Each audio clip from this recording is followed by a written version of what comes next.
M7040พี่น้องไปคิดจะเอารถน้อยมาไถภูเบิ่งเอาเด้อมันมีรถน้อยไถภูระยะโลดต้องมา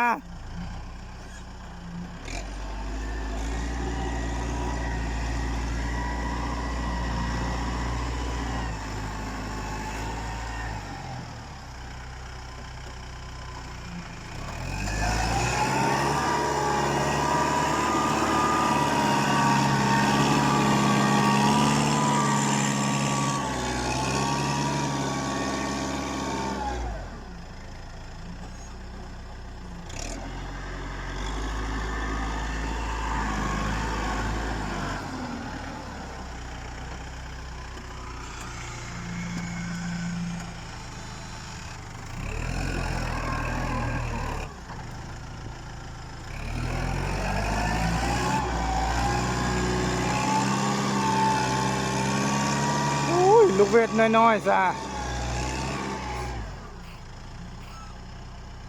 แต่ว่าโอ้ห่างมันนี่คักเว้ยห่างเคห่างนี่สุดยอดแล้วแต่น้ำหนักกำแพงรถนี่สู้บ่ได้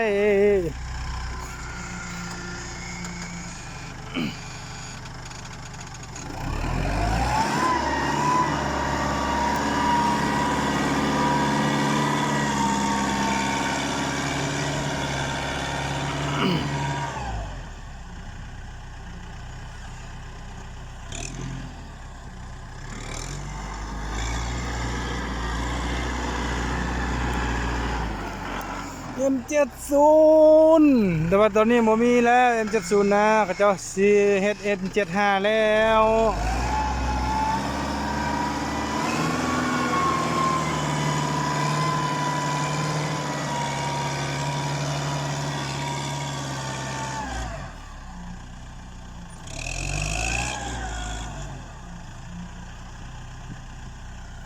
ก็ได้เห็นตัวเป็น M70 ทำงานภู